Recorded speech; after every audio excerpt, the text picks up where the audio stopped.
How's everybody doing today?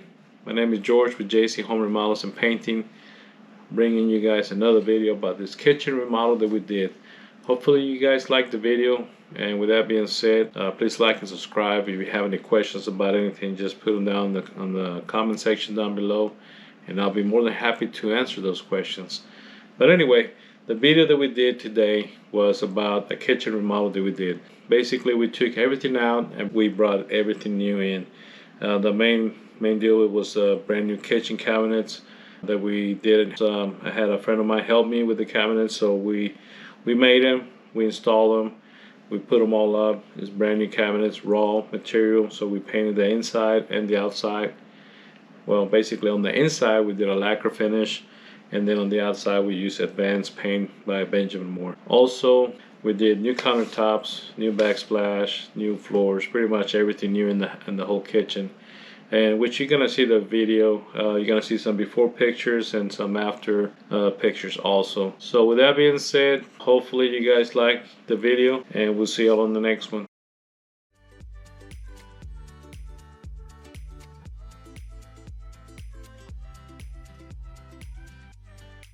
So here we have this beautiful kitchen that we remodeled. Basically, it was just mainly remove and replace all the old stuff and bring in all the new stuff.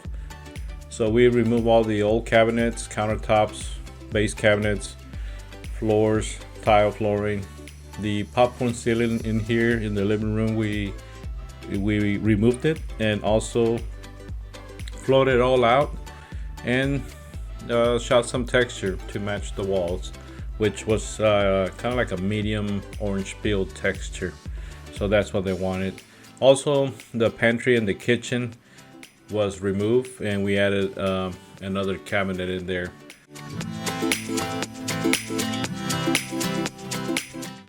So here we have all the cabinets being installed. So we have done the floors already, and we had run all the wires through the walls for the kitchen undermount lighting. So now we're getting ready to start doing all the painting. So what I did is remove all the old paper that was there and recover it with new paper. So here's the video of the painting. Here we are shooting some lacquer. We're using Landmark lacquer from Benjamin Moore, and we shot a coat of sand and sealer and then 2 coats of semi-gloss lacquer. I'm using a small 211 tip to spray my lacquer on the inside of all the cabinet. Also, whenever you're doing this lacquer finishes on new cabinets, it's very good to have a new hose, new gun, new tip, new everything. Make sure your spray rig is nice and clean. That way there's no loose paint coming in through your gun hose, and that's why you wanna swap out hoses if you use your spray gun for multiple things. Whenever you're doing the lacquer, one of the key words is to keep it all very clean. And I'm gonna have another video of how to shoot lacquer inside and outside the cabinets. It's gonna be a video of nothing but instructional, how to, what size tip you gotta use, what's the difference between HVLP and airless, and the different size tips that are available, the materials you need to use to clean your rig, also to thin down your lacquer if you need to thin it down. So I'm gonna have a complete video of how to shoot some lacquer from start to finish. The inside of the cabinets are complete, so now it's time to move on to the next phase, which is priming all the cabinets.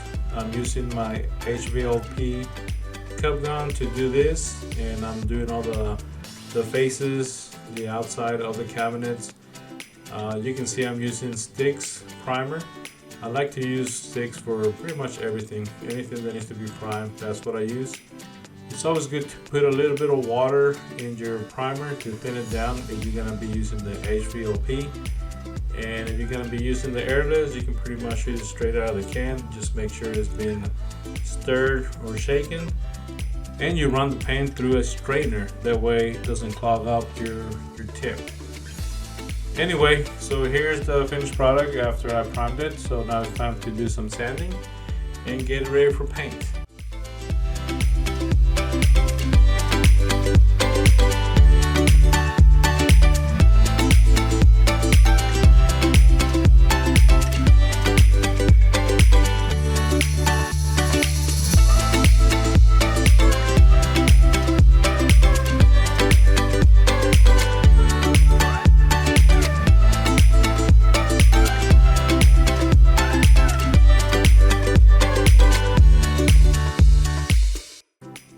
So after everything was sanded and prepped and checked and it's ready to spray, I got my HVLP and shot some Advanced by Benjamin Moore. I will put a description of the color that we used, and I put 2 coats of paint with my HVLP. I could have done it with airless, but I decided just to do it with the HVLP. The outcome is the same pretty much if you have the right size tip. So I just wanted to do it with my HVLP because of the overspray. I wanted to minimize the overspray inside the house. With the airless, you're probably gonna have a little bit more overspray.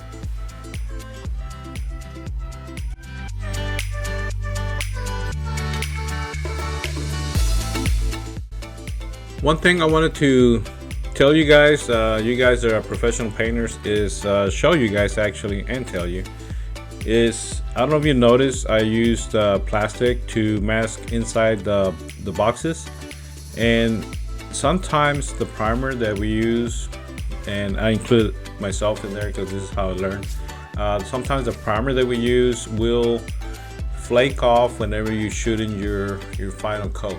If you notice with the Stix Primer, it does not do that with plastic.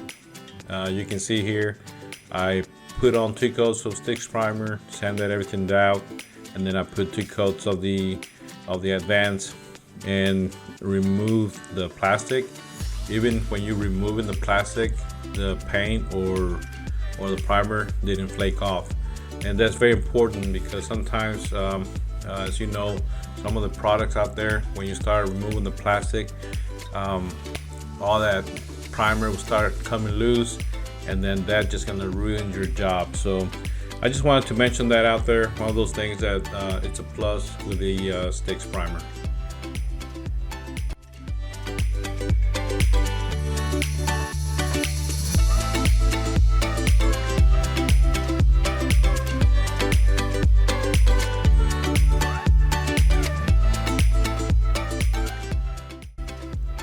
I know it happens to all of us. Sometimes when you put the finished product up there, it doesn't look the way it needs to look. So I took it upon myself to fix a couple of doors. Well, actually 6 doors to be exact. There were some blemishes in the paint. There's some areas that I didn't like.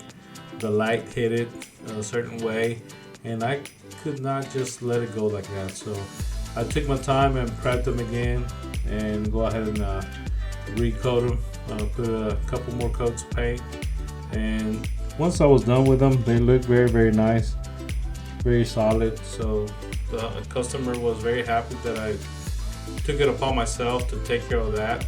So that's something that's very, very important. If you guys see something that's wrong and you wait for the customer to let you know that something is wrong, it does not go well with the customer sometimes. So I do recommend, if you see anything that needs to be fixed, go ahead and take it upon yourself and get it done, get it fixed, do it the right way, and then put it on the house. You know, that's your work that you're putting out there, and you don't want to be putting anything that is not going to be acceptable for the homeowner. But I like to do it before they even tell me. So some people say, you know, you should wait till them tell you. And I'm like, no, I don't want to be coming back to do a warranty, setting up the spray rig again and shooting it all over again. So it does take a lot more time, instead of just nip it at the butt right there when I saw it and I know it was not gonna fly. So I went and go ahead and fixed it. The customer did see what was wrong, so I went and go ahead and fixed it, And then he came back to me and told me, hey George, you fixed those areas I was about to tell you. But anyway, it was a great thing that you fixed them. I really appreciate that. And that, to me, it means a lot. So anyway, here we go. I'm doing the glazing. I'm just doing the lines inside the doors themselves. So I got a glaze from Benjamin Moore. I mixed a little bit of glaze with some brown oil-based paint, basically. So what the glazing does, it kind of slows down the drying time. It gives you a little bit more time to float in there. It doesn't go in like paint. It does look like paint, but it kind of like thins it down in a way where it's still pretty solid and easier to work with. So once I did it, I went to go ahead with a rag and a little bit of a paint thinner or mineral spirits, and just wipe off the excess paint along the lines.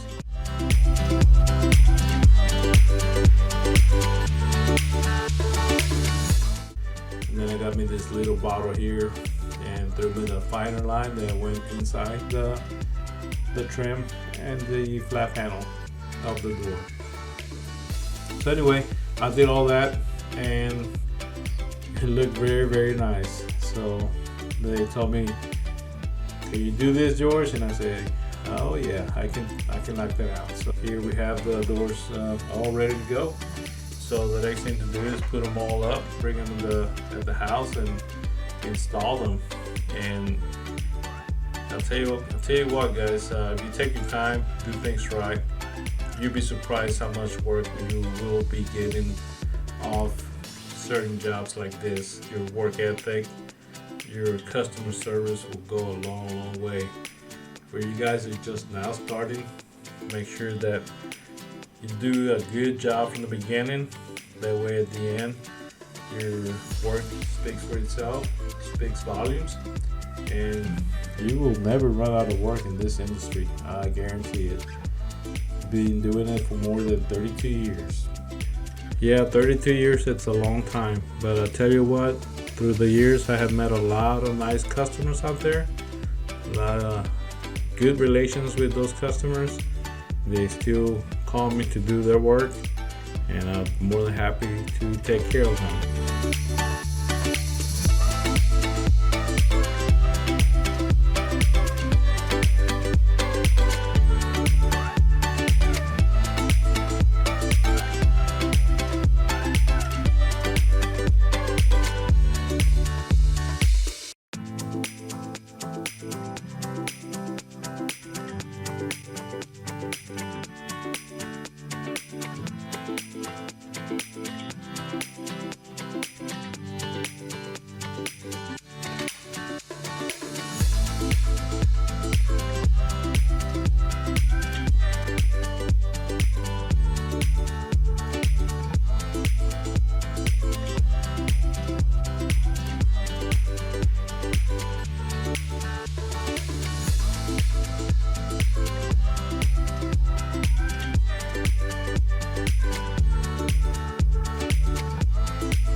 So here are some of the features that I did. So in this closet here, which is a pantry closet, I did pull outs. on all the where the shelves supposed to be. So I kept the shelves and did pull outs on top of the shelves. And the reason I did that is so if they ever need to move them up or down, they can actually do that. They're not going to be stationary in one place. Here we have three pull outs, and I use 3/4 inch pine with a 1/2 inch bottoms, and I put my tracks on the shelves, and on the back side I screw the shelves into the closet itself, but I did some special little brackets that I did. So all I have to do if they want to add more shelving or move it up and down, all I have to do is unscrew those 2 little screws and then move it up and screw it back in. The reason you have to screw it back in is because, of course, as you pull it out, you don't want to bring the shelf with you. And another feature that I did is another pull out in this cabinet underneath. It serves a very good purpose. You have a stationary shelf, and then you have a pull out, so you don't have to be reaching all the way inside. And what I like about it is hidden behind the doors, you don't see a lot of drawers. So basically that's what I like. And here I'm just showing this beautiful quartz, has nice veins going through it. We did a 32 inch farm sink in here, and it just fit perfect. Here you can see the veins in the quartzite. Also, another thing we did is another pull out underneath the kitchen sink, and it helps a lot whenever you got all your stuff that you want to store down here. One thing I gotta do still is get all those wires tied up a little bit better and put a cover plate there. You know, one of those things that you don't see it until you see it on the camera. So, but that's already been done. Don't worry about it. We didn't leave it like that.